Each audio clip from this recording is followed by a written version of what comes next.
My sister booked her wedding venue in my name, not as an emergency contact, not as a helpful reference, not as my sister knows events, call her if something comes up. She made me the client of record, which meant when the venue needed the final payment, the insurance certificate, the damage deposit, and a signature accepting liability for 112 guests, they emailed me. At 7:42 on a Thursday evening, my sister texted me, "Please do not make this weird, but Ryan's parents are very traditional, and we decided it is best if you do not attend the wedding." At 7:51, the venue manager emailed, "Hi Maya, just confirming we are still processing the remaining balance under your name tomorrow morning." The remaining balance was $18,600. My sister had uninvited me from a wedding she had placed on my paperwork. I did not call her. I did not call my mother. I did not send a paragraph about betrayal to the family group chat. I replied to the venue manager with 7 words. I did not authorize this contract. By noon the next day, my sister's bridal suite was locked. Her tasting appointment was canceled, and my mother was leaving voicemails so fast she barely stopped to breathe. My name is Maya Fletcher. I am 38 years old, and I manage corporate events for a medical research nonprofit in Boston. That sounds more glamorous than it is. Most of my job is spreadsheets, contracts, menu counts, seating charts, insurance forms, and explaining to board members that simple and elegant still costs money if they want salmon. I know venues, I know contracts. I know the difference between, "Can you help me ask a question?" and "Can I use your name to make my problem look solved?" My younger sister Tessa has never had much interest in that difference. Tessa is 32, beautiful in the way people forgive too much when someone photographs well, and very good at skipping the boring part of consequences. She has always wanted the version of life that comes after the hard part. She wanted the apartment after someone else found it. She wanted the job after someone else rewrote her resume. She wanted the apology after someone else explained why people were angry. And for most of her life, the someone else was me. My parents did not call it enabling, they called it closeness. "You two are sisters," my mother would say. "You balance each other." By balance, she meant Tessa jumped, and I made sure nobody noticed the landing. When I was 23, I paid Tessa's parking tickets because my father said her license would be suspended and she needed to get to work. She quit that job 9 days later. When I was 27, let her slay with me for 3 weeks after a breakup. She stayed 6 months, ate through my emergency groceries, and told people my apartment had bad energy. When I was 31, I helped her get an interview at my old company. She missed it because she had gone to a friend's lake house and lost track of Sunday. Every time I drew a line, my mother acted like I had taken food from a child. "She is sensitive," she would say. My father was less dramatic but more effective. He would look tired and say, "Just help your sister, Maya. You are good at this stuff." Good at this stuff. That phrase followed me like a utility bill. I was good at forms, so I filled them out. Good at money, so I covered the gap. Good at staying calm, so I absorbed the mess. Good at remembering passwords, deadlines, receipts, names, addresses, dates, policies, and exactly which cousin had a shellfish allergy. Tessa was good at being loved loudly. I was good at making sure the lights stayed on while everyone loved her. When Tessa got engaged to Ryan, my mother called me before Tessa did. "Do not be hurt," she said, which is how I knew I was about to be. Why would I be hurt? Tessa is just overwhelmed. She wants everything to be perfect. "Mom, Ryan's family has expectations. Mom," she sighed, "they are looking at Bellwether Hall." I stopped unloading the dishwasher. Bellwether Hall is not the kind of place people casually look at. It is a restored mansion with iron gates, marble bathrooms, valet parking, and chandeliers that make everyone speak more softly, because they know the building has better credit than they do. I knew Bellwether because my nonprofit held its annual research gala there 3 years in a row. I had negotiated menus, room blocks, floor plans, security, donor parking, AV fees, and once a last-minute dessert table emergency involving a senator's wife and 46 missing macarons. The venue manager, Grace Holloway, liked me because I read contracts before signing them, and did not pretend champagne service should be free because charity was involved. Bellwether is expensive, I said. They know that. Does Tessa know that, Maya? There was the warning tone. What does she want? Just an introduction. To Grace, yes. Nothing big, just an email, family helping family. I should have said no. That sentence shows up in almost every lesson I paid for twice. Instead, I sent one email. Grace, my sister Tessa Fletcher is getting married next spring and is interested in Bellwether Hall. I told her I would introduce her to you. I'm not planning or financing the event, but I am happy to connect you both. Maya. I wrote that second sentence on purpose. I am not planning or financing the event. At the time, it felt careful. Later, it became the sentence that saved me. Grace replied within 20 minutes. Happy to speak with her, and thank you for the clarity. I remember staring at that last line. Thank you for the clarity. At the time, I thought she was being polite. 3 months went by. Tessa got the venue. My mother sent photos of the grand staircase, the garden terrace, the bridal suite, the ballroom ceiling. Tessa posted a picture holding a glass of champagne in front of the gates with the caption, "Finally getting the wedding I deserve." I liked the post because I am not immune to muscle memory. Then the requests started. Could I review the catering proposal? Could I explain why the service fee was not a tip? Could I tell Tessa whether 12 centerpieces was enough? Could I call the florist because Tessa got anxious on the phone? Could I help with the guest spreadsheet because Ryan's mother had strong feelings about columns? I said no to most of it, not all. That was the problem. I answered the service fee question. I explained why a venue requires event insurance. I told her not to put elderly guests at tables near the speakers. I sent a sample seating spreadsheet because I had one, and because I still had not fully learned the difference between helpful and available. Then in January, Grace called me. Not emailed, called. I was walking from the train to my office with coffee in one hand, and my laptop bag cutting into my shoulder. Maya, she said, I wanted to check something with you directly. That is not how venue managers open casual conversations. Sure. Are you serving as Tessa's event sponsor? I stopped walking so suddenly a man behind me almost ran into my back. No. Grace was quiet for half a second. Are you providing payment authorization? No. Are you the client of record? My coffee felt very heavy. Grace, what exactly are you looking at? She exhaled through her nose. A revised event file submitted through our client portal last night. It lists you as client of record, event sponsor, and responsible party for final balance and incidental damages. For a moment, the city went muted. The train noise, the street, the man selling newspapers outside the station, everything. I did not submit that. I suspected not. That was the first time I realized Grace already knew more than she had said. She continued. There is also a signature authorization uploaded under your name. Send it to me. I cannot send client documents to an email address not currently verified on the account. Grace. I know. That is why I called the number from your old Gala file, not the number on Tessa's profile. The number on Tessa's profile, I closed my eyes. Whose number is on Tessa's profile? I cannot disclose that yet. Is it mine? No. That somehow made it worse. Grace said, I need you to send me a written statement from your work email and personal email saying whether you authorized any change to the file. I can do that.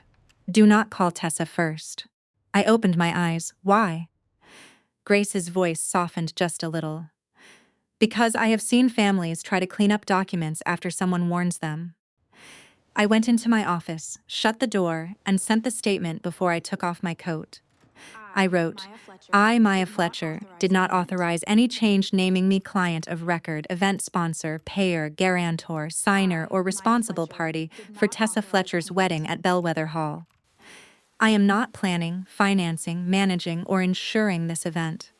I do not authorize use of my name, employment history, contact information, signature, payment information, or professional relationship with Bellwether Hall for this wedding. I attached my first email to Grace, the one with the sentence, "I am not planning or financing the event." Grace replied, "Received. File flagged. No payment will be processed under your name." I sat back in my chair and stared at the wall. The smart thing would have been to confront Tessa immediately. The honest thing is that I was tired. I was tired in a place sleep does not reach, so I waited. That evening, Tessa texted, "Hey, can you send me a quick copy of your driver's license? Venue needs it for family contact verification." So annoying. I looked at the message for a long time, then I wrote no. 3 dots appeared, disappeared, appeared again. Then, "Why are you being weird?" I wrote, "Because people who need my driver's license usually tell me why before they use my name." She did not answer. 7 minutes later, my mother called. I let it ring, then my father, then my mother again. At 8:12, my mother texted, "Please do not start drama. Tessa is under a lot of pressure."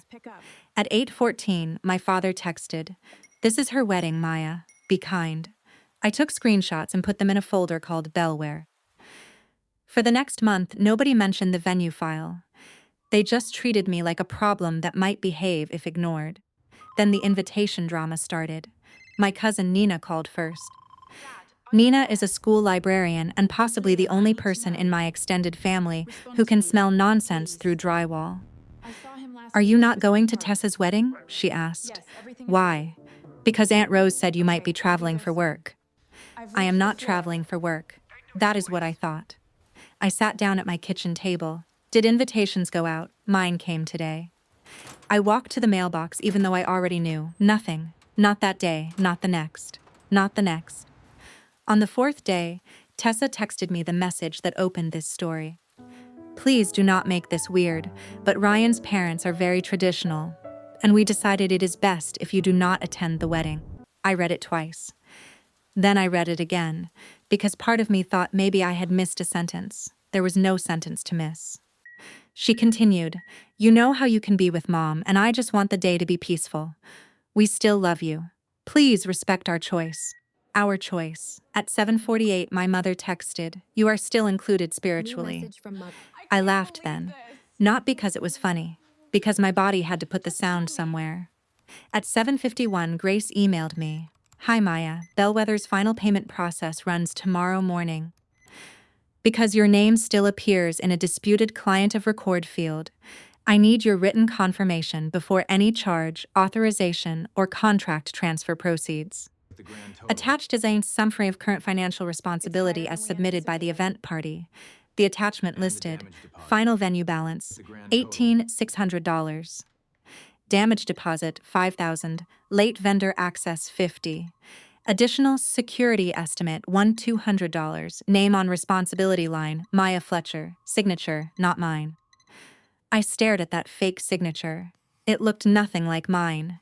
It looked like someone had tried to make my name seem friendlier. My actual signature is all corners because I sign things while annoyed. I replied, "I did not authorize this contract." Then I added, "Please remove my name from all responsibility fields. I do not consent to payment processing, credit authorization, insurance binding, contract transfer, vendor access, or event liability under my name. Any signature attributed to me is not mine." I attached screenshots of Tessa's text uninviting me. Then, because I am not a saint, I added one more sentence. "For clarity, I am not a guest at this wedding." I hit send. Grace replied 12 minutes later. "Understood. We are suspending the file pending corrected authorization from the actual contracting party." Understood. That word has a beautiful sound when someone else finally says it back to you. By 9:03, Tessa called. By 9:04, my mother called. By 9:06, Tessa called again. By 9:10, Ryan called from a number I did not know. I did not answer any of them. At 9:14, Tessa texted, "What did you say to Bellwether?" At 9:16, "Maya, answer your phone." At 9:18, "This is not about you." I took a screenshot of that one, because it was the cleanest summary of the whole mess. At 9:22, my mother left a voicemail. "Maya, honey, I need you to call me right now. The venue is saying there is a problem with the file." Tessa is sobbing. Ryan's mother is furious. This can still be fixed if you just calm down and explain that it was a misunderstanding. I saved it. At 9:31, my father texted, "You are punishing your sister over an invitation." I wrote back, "No, I am refusing responsibility for a contract I did not sign." He replied, "Same thing." I looked at those two words for a time. Same thing. That was my family in miniature. They truly believed refusing to be used was the same as hurting them. The next morning, Grace called at 8:05. "I wanted to update you before your family does," she said. "That bad, messy. That sounds polite. It is doing a lot of work." I almost smiled. Grace explained that Bellwether had suspended the contract file because the listed responsible party disputed authorization. The venue would not accept final payment, insurance documents, vendor deliveries, or room access until the actual contracting party provided corrected identification, new payment information, proof of insurance, and a signed liability agreement. "Can they do that?" I asked. "Provide all of it?" "Probably," Grace said, "but not under the current rate." "What does that mean?" "Your nonprofit rate was attached." I closed my eyes. Of course it was. The rate I negotiated for a medical research gala, with weekday concessions, donor room credits, waived corkage, and reduced staffing because our events ended at 10. Tessa had not just used my name, she had used my professional relationship. Grace continued, "Once your name is removed, the private wedding rate applies. The corrected estimate is $32,000 higher." I did not speak. $32,000. That kind of number changes how quiet a room feels. "Maya, I am here. I also need to tell you that the signature upload came from an email address using your name." "What address?" "Maya.bellwether at she named a free email provider." I opened my laptop. 12 seconds later, I found it. Tessa had created a fake email account with my name and used it to submit the revised file. Not a misunderstanding. Not panic. Not a bride overwhelmed by columns. A fake email.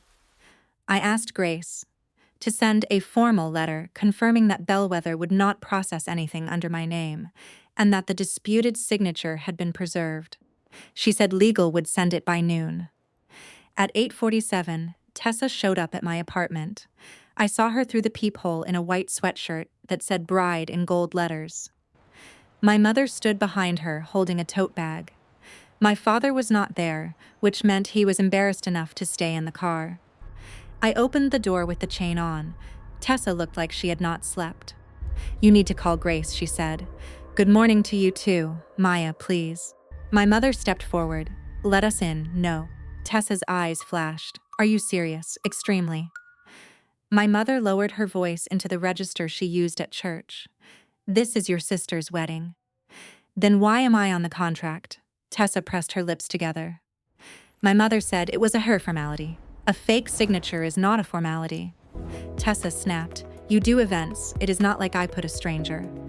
I stared at her through the gap in the door. "That is your defense?"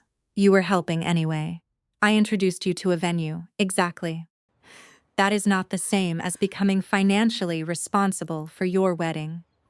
My mother started crying. She did not build up to it. She simply turned the tears on like a faucet with a practiced handle. "Maya, Ryan's family is humiliated. Imagine how embarrassed they would have been if the damaged deposit hit my card. No one was going to let that happen. It was scheduled for tomorrow morning." Tessa looked away. I caught it. "You knew." She said nothing. "You knew they were going to process it under my name. We were going to switch it after the wedding." I laughed once. It came out sharper than I meant it to. "After the wedding, we just needed everything to go through. Ryan's mother was going to reimburse." "Then use Ryan's mother's name." My mother wiped under her eye. "She does not like sharing financial documents." I looked at her. "Neither do I." For once, my mother had no immediate answer. Tessa tried a different door. "I was going to invite you later." "After what?" "After things cooled down." "Things you heated. You make everything so hard." "No," I said. "I make things traceable." That was the moment Tessa stopped crying and got angry. "You have always hated that I get things you don't." "Like what?" "Love without earning it." The hallway went quiet. My mother whispered, "Tessa." But the sentence had already landed. Love without earning it. I felt it in my stomach first. Not pain exactly, more like confirmation. "You are right," I said. Tessa blinked. "I did hate that for a long time." My mother looked relieved, as if confession meant surrender. I kept going. "But I do not hate it anymore. I just stopped paying for it." I closed the door. The fallout was immediate and loud. Tessa lost the nonprofit rate. Bellwether required a new contract under Ryan and Tessa's names, a new deposit, new insurance, and a corrected guest count. The florist paused delivery because their access window had been tied to the suspended venue file. The photographer asked for proof the ceremony location was still confirmed. Ryan's mother sent an email to the entire wedding party saying unexpected sabotage had affected the schedule. Nina forwarded it to me with the subject line, "You are the sabotage, apparently." I wrote back, "I have always wanted a title." Small jokes do not fix betrayal, but they keep your hands steady. My father came by 2 days later, not with my mother, alone. That told me he was either serious or had been sent as the less flammable parent. We sat in the downstairs coffee shop because I was done having family arguments in my doorway. He looked older than he had a week before. "Maya," he said, "I know Tessa handled this poorly." Handled this poorly, I sipped my coffee. "Dad, she created a fake email address in my name." He winced. "I know." "She uploaded a signature." "I know." "She put me on an $18,000 balance and a $5,000 damage deposit." "I know." "Then she uninvited me." He rubbed his eyes. "Your mother thought it would be less tense if you were not there." I set my cup down. "My mother knew?" He did not answer quickly enough. That was the answer. I leaned back. "She knew I was on the contract and still agreed I should not come. She thought if you were there, you and Tessa would fight." "We are fighting because Tessa committed fraud with a bow on it." "Do not use that word." "Which one? Fraud or bow?" His mouth tightened. "Maya." "No, you came here because you want me to make this easier to say. I will not." He looked down at his hands. Bellwether gave them 48 hours to fix the file. If they cannot, they lose the date. "That is not my problem. It is your sister's wedding. It is her contract now, too." He was quiet. Then he said, "You were always so capable. We forgot that capable does not mean available." I did not expect that. It did not fix anything. But it was the first honest sentence anyone in my immediate family had given me all week. "Did you forget?" I asked. "Or did remembering make things inconvenient?" He closed his eyes. "Both." That was probably the closest my father could get to an apology without professional assistance. The wedding did not happen at Bellwether. Tessa and Ryan moved it to a hotel ballroom across town with lower ceilings, beige carpet, and no garden terrace. The wedding still cost too much. The flowers still arrived. The cake still had 3 tiers. Tessa still looked beautiful in the photos Nina did not send me but described in unnecessary detail. I was not invited. Officially, I was taking space. Unofficially, I was the person who had made it impossible for them to use a fake version of me while excluding the real one. 2 weeks after the wedding, Tessa emailed me. No subject line, just, "I hope you are happy. You made my wedding smaller." I read it while standing in my kitchen, eating cereal from a mug because all my bowls were in the dishwasher, and I had reached the age where that felt like a valid solution. I wrote back, "No, your budget made your wedding smaller." My email made it honest. Then I blocked her for 30 days. Not forever. I am not dramatic enough to claim forever when 30 days would do. Mom, is My mother everyone told okay? relatives I had Dad, ruined the wedding did you over see the hurt email? feelings. Sister, how Ryan's could mother you? told This people changes who Bellwether you had really. administrative Mom, is everyone complications. okay? Tessa Dad, posted wait, honeymoon did you see the photos with email? captions about choosing Sister, how peace. could you? I chose quiet. Not the silence where people get away with things. The other kind. The kind where you stop attending every argument you are invited to. Regarding Gray your sent me offer, one final email a I month knew it. later. It said Bellwether had closed the disputed file, removed my name from all event documents, and preserved the fake email and signature upload in case I ever needed copies. At the bottom, she wrote, "For what it is worth, I am glad you put that sentence in your first email. I knew which sentence she meant. I am not planning or I financing am the not event. planning. That sentence looked small when I wrote it. It turned out to be the line they could not step around. I 6 months found have what we are passed. looking for. I still manage events. I still read contracts before signing them. I still believe weddings are lovely when they are not built on someone else's credit. I talk to my father sometimes, not often, not deeply. But sometimes he calls and asks about my work, and he no longer says, "Just help your sister." My mother sends me articles about forgiveness. I do not respond to articles. They are not apologies. They are a way to ask me to do the work she is avoiding. Tessa has not apologized. Nina says she tells people I was jealous. Maybe that is easier than saying she tried to make me financially responsible for a wedding I was not allowed to attend. I do not chase the story anymore. I have the first email, I have the fake account address, I have the disputed signature, I have the uninvitation text, I have the bellwether letter. I have everything I need. Sometimes I think about what Tessa said in the hallway. Love without earning it. For years I thought that was what I wanted. Now I think I wanted something much simpler. I wanted people to stop calling my usefulness love. That is all. Last month, my nonprofit held our gala at Bellwether again. Same ballroom, same chandeliers, same marble bathrooms. Grace met me at the entrance with a clipboard and said, "Client of record?" I said, "Unfortunately, yes." She smiled. The night went beautifully. No missing macarons, no fake signatures. No family members trying to turn my professional reputation into a wedding coupon. At the end of the event, I stood in the empty ballroom while staff folded linens and cleared glasses. The chandeliers were dimmed. The room smelled like coffee, flowers, and expensive carpet cleaner. I checked the final invoice, signed my actual name, and felt nothing dramatic at all. Just relief. Signing only what belongs to you is quieter than I expected. My sister used my name to book her wedding venue. Then she told me I was not invited. So I made sure the venue knew the truth. And for once, the person who created the contract had to stand inside it. Did I go too far or not far enough?